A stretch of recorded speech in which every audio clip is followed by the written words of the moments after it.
Hai, saya Muhammad Zainal Aziduddin Firdaus. Saya kelas B4 BK Malam 2018 IKIP Siliwangi Bandung.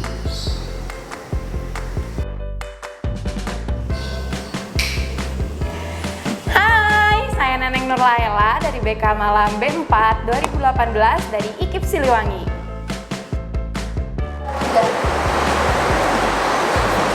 Hai, nama saya Zikri Farudin dari kelas BK B4 2018.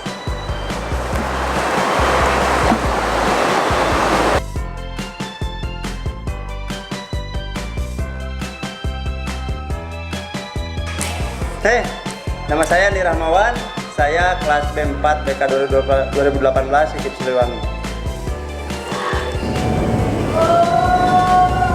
Hai, saya Sri Puspitasari dari IKIP Siliwangi kelas B4 Malam.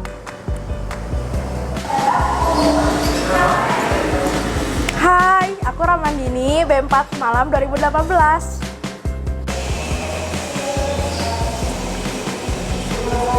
Halo, perkenalkan nama saya Rahayu Kumala Dewi dari B4 2018.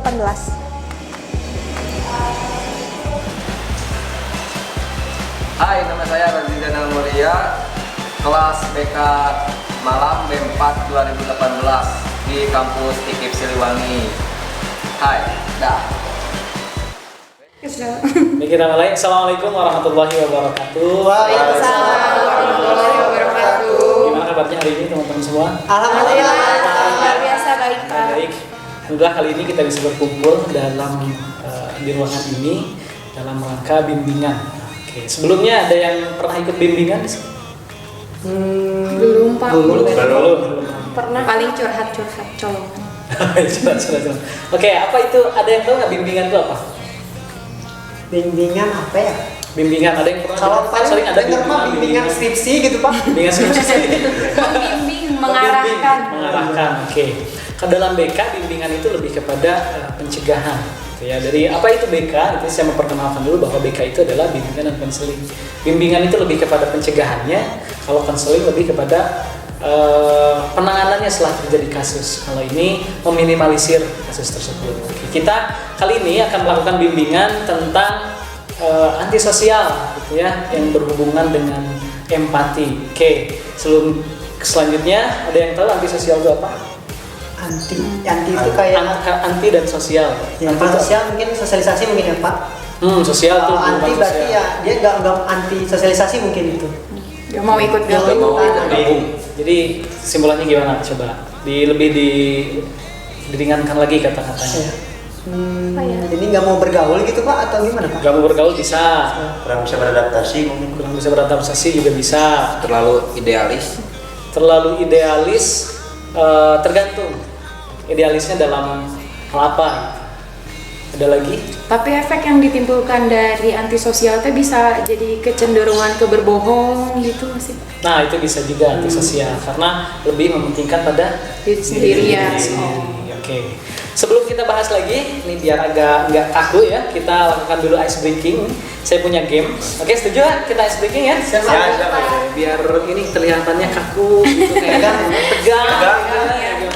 Oke. Bisa dilemaskan dulu. Bisa berdiri dulu semuanya. Agak agak dijauhkan dulu sedikit. Oke, kali ini ice breaking-nya adalah nanti ini ada satu permainan. Saya tunjuk satu orang. Jadi katanya ada 3. Satu, kokan senjata. Yang kedua, cerek, tembak. Yang terakhir, door. Ya. Nah, permainannya kayak gini. Ini kan lingkarannya. Oke. Ketika ditunjuk satu orang, misalkan saya tunjuk misalkan Andi masuk kokan senjata. Nah, otomatis nanti yang kanannya berarti bilang cerek, tembak. Nah, yang kiri menyebutkan door sambil menunjuk selanjutnya mau ke siapa. Nanti yang ditunjuk misalkan Andi kokang senjata, berarti di kanan cerek, tembak. Yang kiri door. Nah, nanti setelah itu doornya tunjuk ke siapa? Misalkan ke Neneng. Nah, nanti yang kanan dan yang kiri. Paham ya? Saya Pak, kalau saya kan di kanannya bapak ikut nggak? Saya mundur sih. Oke ya, siap. Langsung ke Rahayu ke sini. Siap. Saya tunjuk ya, siap. Siap. Rozi. Kokang senjata. Trek tembak. Dor. Kokang senjata. Trek tembak. Dor. Kokang senjata. Cerek, tembak. Dor. Ke siapa? Oke, sekali lagi ya, siap ya? Oke, siap. Asri, Kokang senjata. Trek. Dor. tembaknya. Oke, konsentrasi. Terakhir ya. Oke, Dikri, Kokang senjata. Cerek, tembak. Dor. Oke.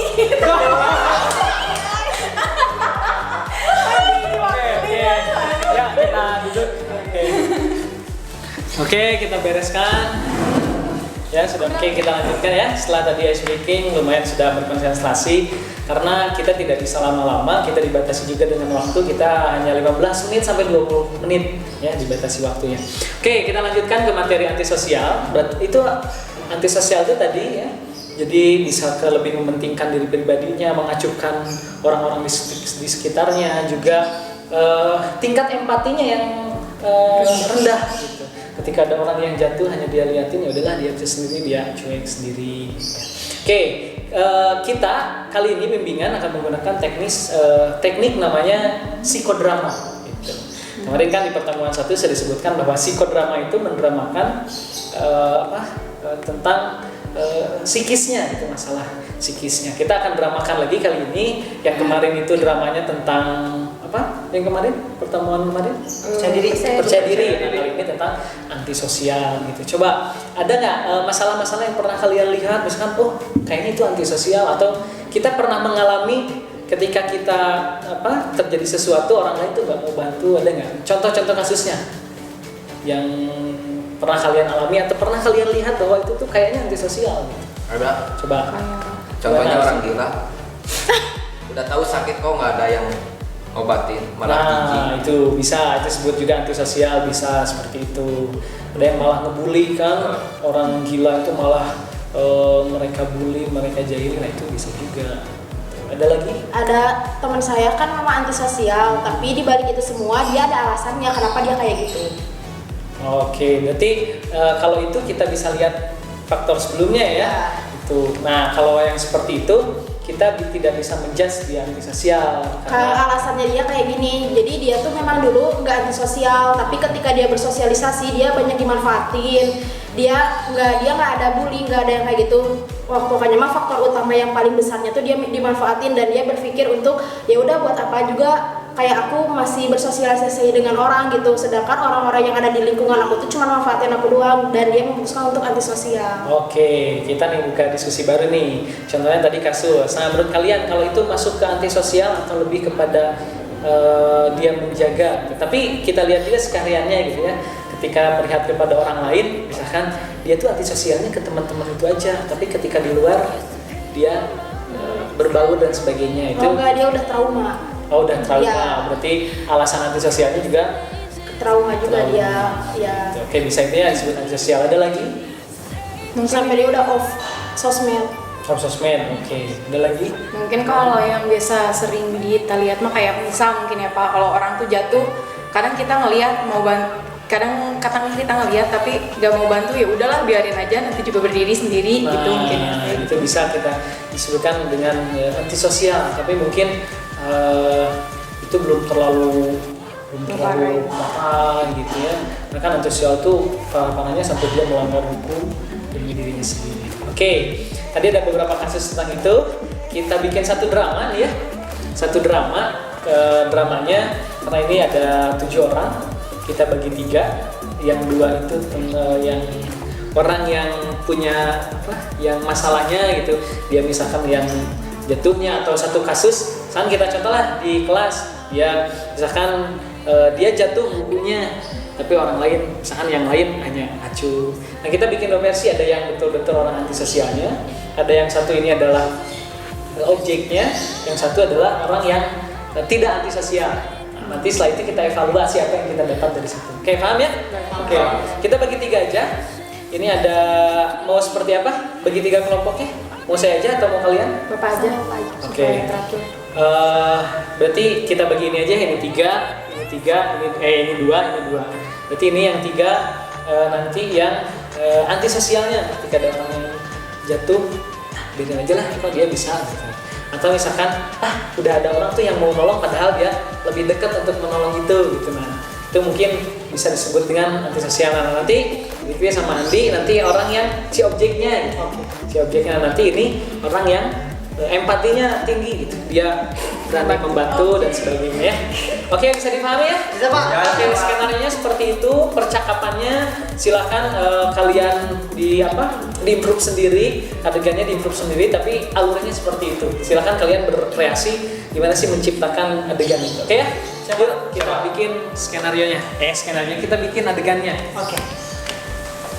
Kita diskusi, Bro.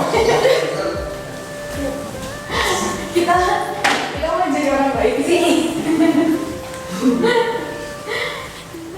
Di sini juga Itu di kemarin aja sampai Bebas, mengikutin aja. Kenapa? Oh, ada jatuh udah jatuh. Hati. Makasih ya. Yang selanjutnya. Hati-hati ya. Oke. Tapi ya. Makasih ya. Langsung ditinggalin dong. Kesel banget. baru rokok, jadi kelihatan. Hati-hati ya. Parah ya, bukan langsung dibantuin. Kagak ada adab ya. Iya. Yaudah. Oke, alhamdulillah ya sudah beres. Tadi saya sudah melihat dramanya seperti apa. Walaupun itu dramanya hanya sederhana, tapi kita bisa banyak mengambil pelajaran dari sana gitu ya. Tadi ada yang menjadi orang yang berpura-pura menjadi seorang yang betul-betul antisosial gitu ya.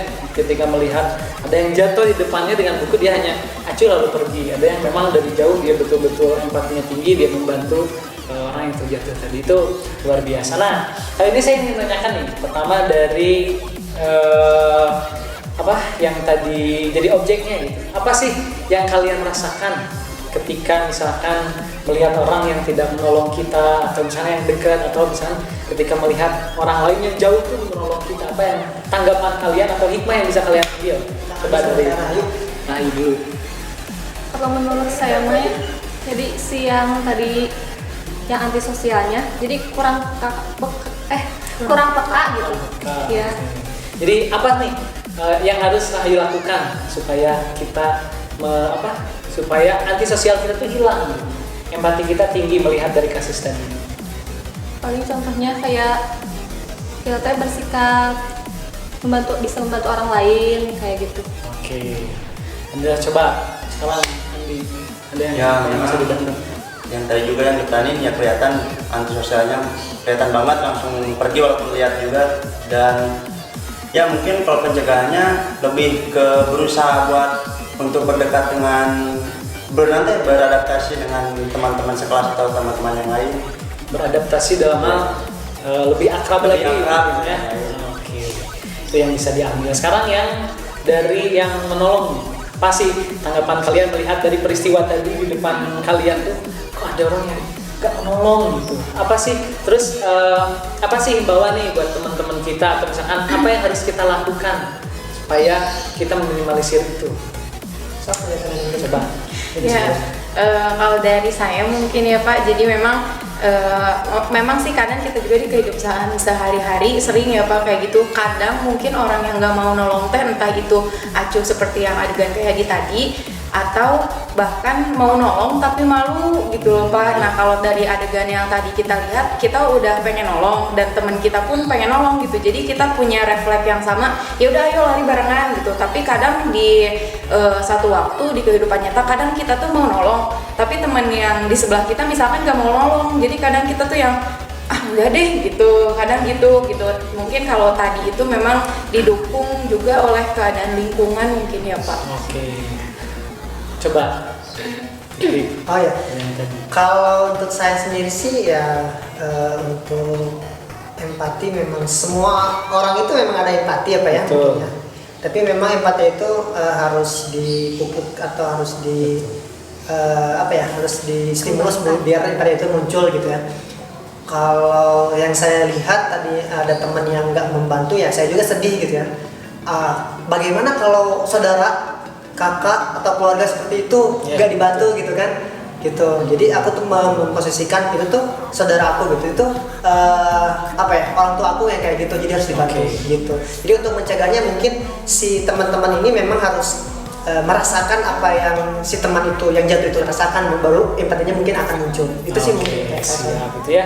Tadi sudah ada permasalahannya, ini langsung ada solusi dulu ya. Jadi kan teman kita berarti mungkin ketika kita pada saat sesuatu teman kita ingin nolong, mungkin rasanya seperti itu. Tadi solusinya bisa untuk bahwa posisikanlah dia itu adalah saudara kita atau misalkan kakak kita atau adik kita, seperti itu. Coba ini yang dari pemeran antagonis lah ya.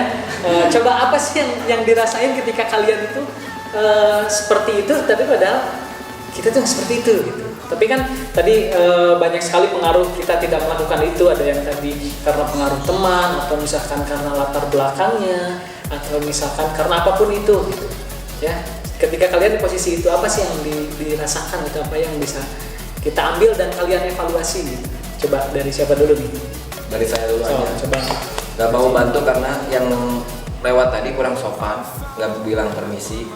Oh, itu bisa ya, bisa jadi salah satu penyebab mungkin ya. Oke, ada lagi? Dari aku, kadang kita misalkan nggak nolong tuh gini, misalkan kita punya peran nih di sekolah tuh atau di kelas, karena misalkan kita tuh orang yang ditakutin atau dan yang lainnya. Ketika ada orang yang jatuh kayak gitu, gengsi dong kalau misalkan aku sebagai orang yang ditakuti nolong orang itu, bisa jadi. Oke, gengsi. Coba lagi.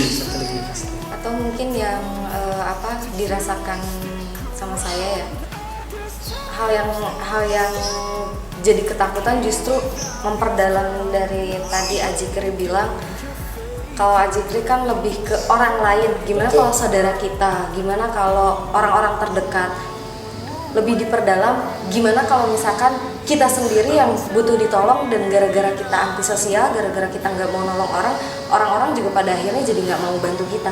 Oke, itulah puas dulu untuk semuanya. Banyak dapat pelajaran. Cuman tadi ini ada dua kasus tadi gitu ya. Yang tadi Rozi bahwa itu orang tuh lewat nggak permisi gitu, makanya kita nggak mau bantu. Nah yang tadi satu lagi, mungkin banyak orang yang di kelas itu merasa dia ketua kelas jadi mau bantu, gengsi. Nah kita sebagai kita berposisi sebagai temannya nih, apa sih yang harus kita lakukan gitu ketika ada teman kita yang mungkin seperti itu, mungkin misalnya dia berperilaku itu karena alasan itu. Coba ada yang mau menanggapi nggak? Misalnya apa sih, kita teman berarti kita harus mengingatkan jangan seperti itu, atau ada yang lain? Saya lebih ke yang pasti sih, betul memang nantinya bisa jadi apa ya, jadi bumerang gitu, juga bumerang. Dan kelanjutan kesananya mungkin orang lain dia mah nggak mau nolong, ngapain juga kita nolong gitu kan. Jadi dia mah orangnya cuek, nggak usah dicolongin. Nah jadi seperti itu. Jadi memang harus ya, kita buat saya sendiri memang harus stimulanya harus empati itu memang harus ada, dan harus memang apapun situasi resikonya, mungkin kalau kita bisa bantu ya kita bantu gitu. Berarti kita ambil kesimpulan ya, yang saya simpulkan dari diskusi kalian tadi, bahwa oke lah kita sekarang untuk gimana sih cara meningkatkan empati tadi ya. Jadi lakukanlah dari hal kecil gitu ya. Temen pulpennya jatuh bisa kita ambilkan, atau temen ada yang kesusahan kita bantu, itu dari teman-teman terdekat dulu. Kalau kita pun teman terdekat tidak kita bantu, apalagi teman jauh gitu, apalagi orang yang tidak kenal oleh kita.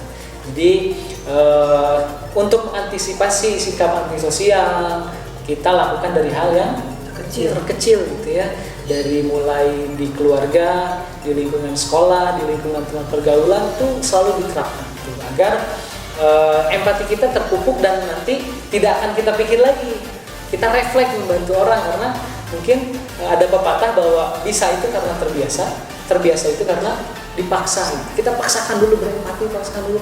Nanti walaupun misalkan kita bertolak belakang dengan gengsi kita gitu, tapi harus kita lakukan. Nanti kebiasaan jadi biasa dan dan itu akan mengalir begitu saja gitu, ya. Sama tambahan mungkin Pak. Iya, silakan. Jadi kita itu kan ada faktor eksternal dan faktor Betul. internal nih. Nah, yang bisa kita kontrol itu adalah kan faktor internal atau Betul faktor sekali. diri kita. Nah, sedangkan faktor orang lain itu eksternal yang tidak bisa kita kontrol gitu. Jadi kalau tadi misalkan saya melakukan pertolongan kepada Rahayu, saya mengontrol faktor yang bisa saya kontrol yaitu internal gitu. Nah, yang eksternal saya dong tidak bisa memaksa mereka untuk menolong Rahayu gitu. Jadi sebisapun kalian mengontrol situasi itu, kalian harus bisa mengendalikan faktor internal Anda Internal, gitu. betul. Karena kalian tidak bisa mengontrol eksternal Anda gitu. Kalian tidak bisa mengontrol eksternal kalian, tapi kita bisa mengontrol internal kita. Oke, betul, dari setuju apa yang dibicarakan Neneng, bahwa kalau semuanya orang berpendapat seperti itu, maka faktor eksternal itu bisa dikendalikan gitu. Jadi misalkan kita dalam lingkungan ini kita masing-masing mengontrol eksternal kita, maka internal kita, maka eksternal itu akan terjalin gitu ya, akan mengikuti. Oke, karena waktu juga sudah membatasi pertemuan ini, mungkin tugas dari bimbingan ini kalian lebih dari hal-hal kecil gitu ya, dari internal tadi membantu, menolong, mengingatkan teman untuk ajak yuk kita tolong dari hal-hal kecil. Mungkin itu ya pertemuannya. Sebelum diakhiri ada yang mau ditanyakan? Berarti ini nggak usah dirahasiakan ya Pak, yang harus dipublikasikan. Betul, ini harus dipublikasikan karena siapa tuh kita yang ada di posisi itu gitu kan. Ketika orang lain gak ada nolong, ya kita kan gak enak juga punya perasaan yang pasti nggak enak gitu ya, apalagi kita sedang kesulitan. Jadi ini disosialisasikan ke teman-temannya, ajak teman-temannya untuk empatinya lebih tinggi lagi, lebih kalau sebutnya reaktif lagi gitu. Ketika ada orang yang misalnya dari kelas kita ada yang kesulitan, ya kita bantu bareng-bareng, diajak gitu ya, sosialisasikan dengan pasif gitu ya. Tapi jangan juga terang benderang langsung menantang, jangan kayak gitu juga. Ada lagi sebelum kita akhiri? Ini mungkin Pak, minggu depan kita akan ada pertemuan lagi nggak membahas hal lain atau mungkin Gimana Tah? Ini ada yang perlu dibahas lagi? cukup atau Empati cukup ya. Karena kita sudah mendapatkan poin intinya kalian di situ. Tinggal mungkin kalian aplikasikannya pada kehidupan sehari-hari gitu ya. Oke, cukupkan sekian ya.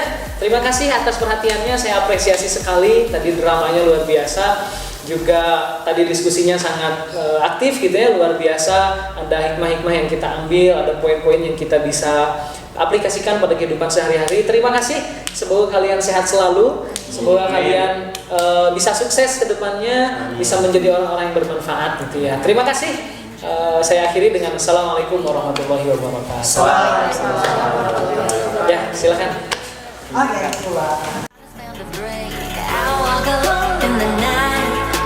Neath the pale moon, loving's for the fools. Baby, beware of my body. I'm alone.